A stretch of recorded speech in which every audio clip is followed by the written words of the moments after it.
बिना धर्म के कोई समाज या देश नहीं चल सकता। जिस देश का धर्म जितना मजबूत होता है उस देश का अस्तित्व भी उतना ही सख्त और जीवंत होता है। जिस देश की प्रजा अपने धर्म ध्वज को अपने हाथों में लेकर बढ़ती है वही देश पूरे विश्व में कल्याणकारी होता है। लेकिन सेकुलर विचारधाराओं ने इस देश को हमेशा से कमजोर किया है। दोस्तों स्वागत है आपका आपके अपने चैनल हिंदुइज्म वर्ल्ड पर। आप सभी सनातनी भाइयों से विनती है चैनल को सब्सक्राइब करके सपोर्ट करें और कमेंट में जय श्री राम लिखना ना भूलें। तो दोस्तों बहुत दुख की बात है कि इस्लामिक आक्रांताओं ने हमारे आर्यवर्त के 16,000 से ज्यादा मंदिरों को तोड़ दिया था, लेकिन ये बात अभी भी सेकुलर लोगों को समझने नहीं आ रही है। कहा गया है जो इंसान अपने इतिहास की गलतियों से नहीं सीखता उसका इतिहास मिट्टी में मिल जाता है। हम लोग पहले ही जातियों में बंटकर अपनी दुर्गति करवाए हैं और अब भी शायद करवाने वाले हैं। तभी तो बहुत secular Hindu the Kerala story को मनगढ़ंत कहानी बता रहे हैं। मतलब उन लोगों को अपने धर्म के लोगों से ज्यादा विश्वास दूसरे धर्म के लोगों पर हो गया है और उनको वो उनका साथ ही नजर आ रहे हैं। उनकी अभी भी आंखें नहीं खुल रही। कर्नाटक में हल्की सी जीत ने मुसलमानों ने डिप्टी सीएम के पद मांगना शुरू कर दिया और पाकिस्तान जिंदाबाद के नारे लगाए गए। और देखा जाए तो कर्नाटक में हिंदुओं की संख्या ज्यादा है तब भी ऐसा हो रहा है, तो सोचो किसी विशेष धर्म की संख्या ज्यादा होने पर क्या होगा। और दोस्तों जहाँ इन लोगों की संख्या ज्यादा होती है वहाँ हिंदुओं की कैसी दुर्गति है ये किसी से नहीं छुपी। अभी फिलहाल में एक पाकिस्तान के हिंदू मंत्री की वीडियो वायरल हुई। मेरे दोस्त मुझे कहते हैं कि धनेश कुमार कलमा पढ़ लो मुसलमान हो जा, तो ये अमल देकर धनेश कुमार कलमा पढ़ेगा। पहले आप उन शैतानों को जो ज़कीर अंदोज़ है, जो मुनाफाखोर है, उनको तो मुसलमान बनाए, फिर धनेश कुमार के ऊपर आग कर तबलीग कर। इस वीडियो में वो बता रहा है कि कैसे उसके मुस्लिम दोस्त उसको कलमा पढ़ाने को मजबूर करते हैं। और आप खुद सोचिए कि पाकिस्तान में हिंदुओं की कैसी दुर्गति होगी। आप लोगों को कभी ये लोग अच्छे लग रहे हो या सहानुभूति आती हो तो इनके सामने एक बार हिंदू राष्ट्र या राम मंदिर या श्री कृष्ण जन्मभूमि के मुद्दे को लाना, इनका रूप खुद आपके सामने आ जाएगा। इसलिए आप लोग एकजुट रहें। जातिवाद जब तक खत्म नहीं होगा तब तक हिंदुओं का विकास नहीं होगा। जिस दिन हिंदू एक हो गया हिंदुओं को तोड़ने वाला कोई माई का लाल पैदा नहीं होगा और हिंदू राष्ट्र बनने से कोई नहीं रोक पाएगा। यही काम आपको आगे बढ़ा सकते हैं, वरना हिंदुओं का विनाश निश्चित है। अगर आपको मेरी बातों को बुरा लग रहा हो तो मैं आपसे माफी मांगता हूँ, मगर ये बात सच है क्योंकि हिंदुओं की स्थिति किसी से नहीं छुपी है। पूरी दुनिया में हिंदुओं को पाखंडी के रूप में देखा जा रहा है, पर ऐसा क्यों हो रहा है? क्योंकि हिंदू खुद अपने धर्म का मजाक उड़ाता है। हिंदू को टीका लगाने में शर्म आती है, हिंदुओं को जय श्री राम बोलने में शर्म आती है, हिंदुओं को अपनी संस्कृति के कपड़े पहनने में शर्म आती है, हिंदुओं को अपने ग्रंथ पढ़ने में शर्म आती है। हिंदू अपने ग्रंथ नहीं पढ़ेगा, हिंदुओं को गीता का एक श्लोक याद नहीं होगा, और बात करें किसी मूवी के डायलॉग की तो 5 साल के बच्चे को भी याद होगा। मगर ऐसा क्यों हो रहा है? कोई विचार किया है? ऐसा इसलिए हो रहा है कि हिंदुओं के घर टीवी तो होगा मगर पुराण नहीं होगा। हिंदुओं के यहाँ टीवी सीरियल देखे जाएंगे मगर कभी गीता नहीं पढ़ी जाएगी। यही कारण है कि हिंदू अपने धर्म को विनाश की खाई की ओर ले जा रहा है। मगर कुछ लोग कमेंट करेंगे कि वो ये सब करते हैं, मगर मैं यहाँ ज्यादातर लोगों की बात कर रहा हूँ जिसमें सेकुलर विचारधारा के लोग ज्यादातर हैं। हिंदुओं को अपनी परंपरा को अपनाना होगा, तभी उसका विकास, तभी हमारा विकास और आपका विकास हो सकता है, वरना धीरे धीरे सब लुप्त हो जाएगा। अपने बच्चों को रामायण पढ़वाओ, गीता पढ़वाओ और खुद पढ़ो, तभी अपना धर्म बच सकता है, वरना धीरे धीरे लुप्त हो जाएगा। तभी अपने धर्म का बच्चा आगे बढ़ेगा और सनातन धर्म को आगे तक लेकर जाएगा। जब मुस्लिम टोपी पहनने में शर्म नहीं करते, सिख पगड़ी पहनने में शर्म नहीं करते, तो मेरे हिंदू भाई टीका लगाने में और जय श्री राम बोलने में क्यों शर्म करते हैं? आपकी पहचान आपके धर्म से ही होगी। धर्म से लेकर मृत्यु तक धर्म ही साथ रहता है। गीता में भी धर्म को सर्वोपरि बताया गया है। हमें अपने धर्म के लिए आवाज उठानी पड़ेगी, वरना सनातन धर्म पिछड़ता जाएगा। जिस प्रकार बीजेपी के लिए पूरे भारतवासियों ने एकजुट होकर वोट डाला, उसी प्रकार केंद्र सरकार द्वारा हमारे देश को हिंदू राष्ट्र घोषित कर देना चाहिए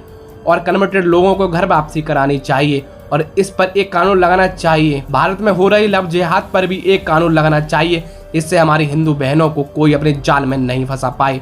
जब तक ये नहीं हो रहा तब तक हमें अपनी मांग सरकार के सामने रखनी चाहिए। केंद्र सरकार द्वारा मुसलमानों की बढ़ती हुई आबादी पर ध्यान देना चाहिए। सरकार को एक जनसंख्या नियंत्रण का कानून लगाना चाहिए। अगर हिंदुस्तान में हिंदुओं से ज्यादा दूसरे धर्म के लोग हो जाएंगे तो लानत है ऐसी सरकार और ऐसी व्यवस्था। हिंदुस्तान में हिंदू मंदिरों और मठों से करोड़ों रुपयों का धन सालाना सरकार को दिया जाता है, लेकिन ये सोचने वाली बात है कि किसी मंदिर या मजार से 1 टका भी नहीं मिलता। सरकार को मस्जिदों से भी टैक्स लेना चाहिए, सिर्फ मंदिर ही धन क्यों दें? खैर ये बात है हम अपने धर्म के शुभ चिंतक होने के कारण बोल रहे हैं। मैं अपने हिंदुइज्म वर्ल्ड चैनल के माध्यम से आप सभी से कहना चाहता हूं और यह भी चाहता हूं कि आप मेरी बात सभी हिंदू भाइयों तक पहुंचाएं कि आप सभी अपनी संतानों को अपने धर्म के प्रति जागरूक करें, अपनी सभ्यता और संस्कृति के बारे में बताएं, उन्हें प्रभु श्री राम और प्रभु श्री कृष्ण की कथाओं का ज्ञान दें और उनकी महानता के बारे में बताएं, उन्हें मंदिर में लेकर जाएं और पूजा पाठ करना सिखाएं।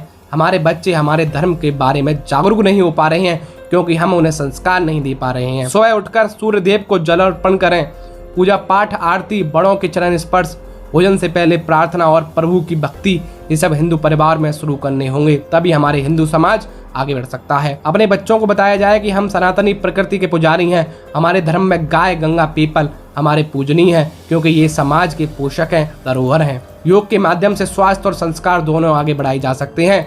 अपने बच्चों को आदि गुरु शंकराचार्य के बारे में बताएं कि कैसे उन्होंने सनातन धर्म के विनाश को रोका।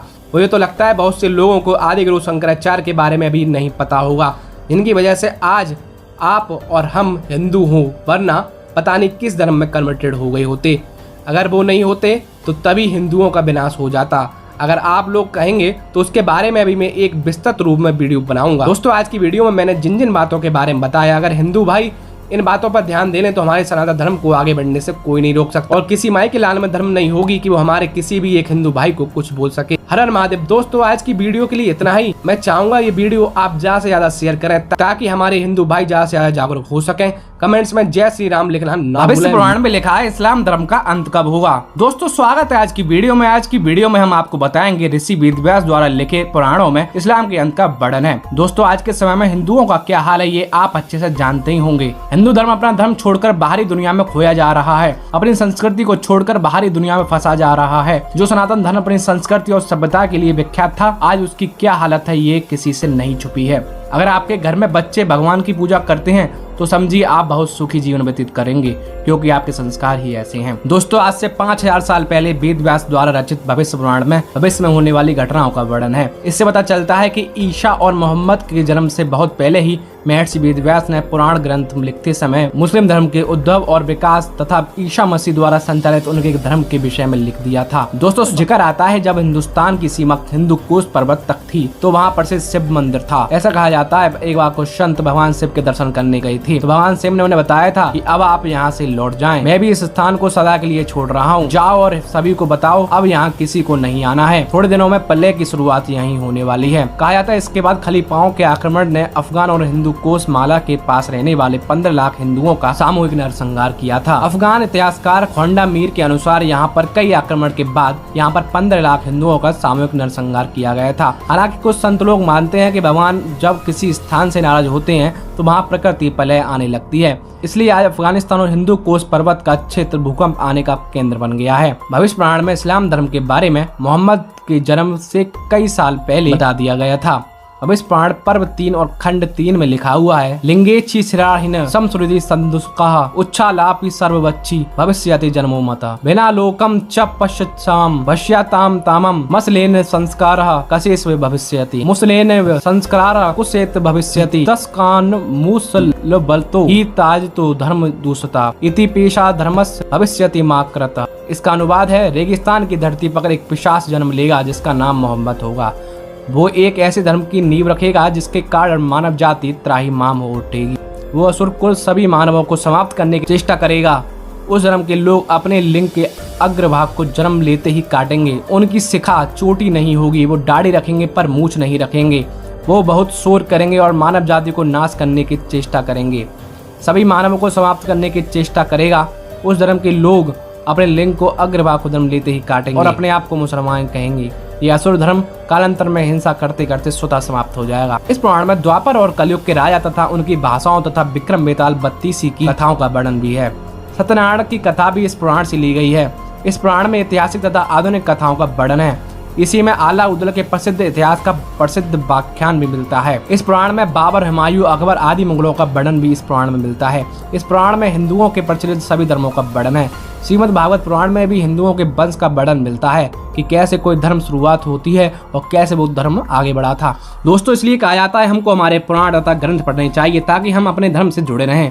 हमारे भारत को विश्व गुरु माना जाता था। विदेशी लोग हमारे यहाँ शिक्षा ग्रहण करने आते थे। दोस्तों, जब 1199 इस्लामिक दरिंदे ने हमारे नालंदा विश्वविद्यालय को जलाया था तब वो 3 महीने तक जलता रहा था।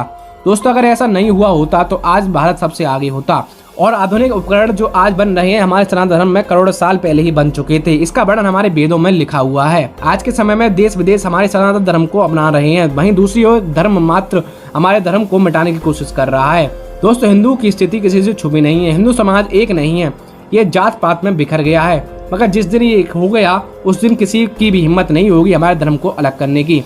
दोस्तों, हमारा भारत हमेशा से हिंदुओं का देश रहा है, मगर यहाँ मुगलों ने आक्रमण किया और हमारे मंदिर तोड़वाए और हिंदुओं को सामूहिक नरसंहार हुआ था। पर ऐसा क्यों हो पाया? क्योंकि हिंदू कभी एक नहीं था। किसी हिंदू से पूछो वो कौन है तो वो कहेगा कि मैं ठाकुर हूँ, मैं पंडित हूँ, मैं वैश्य हूँ। जिस दिन वो अपने आप को सिर्फ हिंदू कहना सीख जाएगा उस दिन हिंदुओं का विकास होने लगेगा। दोस्तों, आपको क्या लगता है कमेंट करके जरूर बताएं। आज की वीडियो के लिए इतना ही। अगर वीडियो अच्छी लगी हो तो लाइक करें, कमेंट करें, शेयर करें। चैनल पर नए हो तो चैनल को सब्सक्राइब करना बिल्कुल ना भूलें। जय श्री राम दोस्तों, जय सनातन धर्म। सन 2017 की जनगणना के अनुसार भारत में लगभग 17 करोड़ मुसलमान रहते हैं।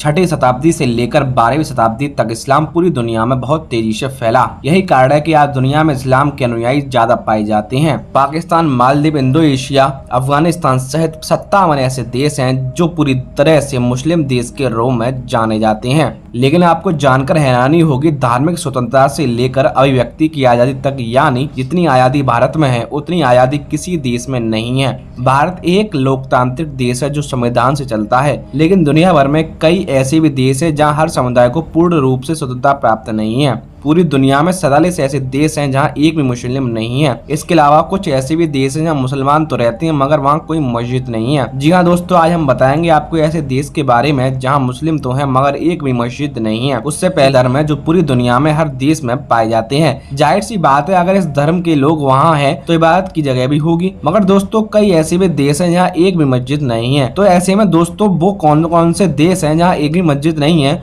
और यहाँ सबसे बड़ा सवाल ये है कि अगर वहाँ मस्जिद नहीं है तो वहाँ मुस्लिम अल्लाह की इबादत कैसे करते हैं? दोस्तों, पूरी दुनिया की आबादी लगभग 800 करोड़ के आसपास है, जिसमें मुसलमान की आबादी लगभग 190 करोड़ है। ऐसे में यहाँ कुछ ऐसे भी देश हैं जहाँ मुस्लिम आबादी होने के बावजूद एक भी मस्जिद नहीं है। ये सुनने में थोड़ा अटपटा लग सकता है मगर ये बात पूरी तरह से सच है, क्योंकि ओल्ड पॉपुलेशन रिपोर्ट की रिव्यू की माने वेटिकन सिटी के अलावा दुनिया में 47 ऐसे देश हैं जहाँ एक भी मुसलमान नहीं रहते हैं। अकेलो Falkland island, cook island, Greenland, Solomon island और मोनाको ये वो देश हैं जहां मुस्लिम आबादी बिल्कुल नहीं है। और जिस देश में मुस्लिम नहीं होंगे उस देश में मस्जिद होने का तो सवाल ही पैदा नहीं उठता। इसके बाद आपको बता दें, दुनिया में 3 ऐसे देश हैं जहां मुसलमान तो रहते हैं लेकिन वहां एक भी मस्जिद नहीं है।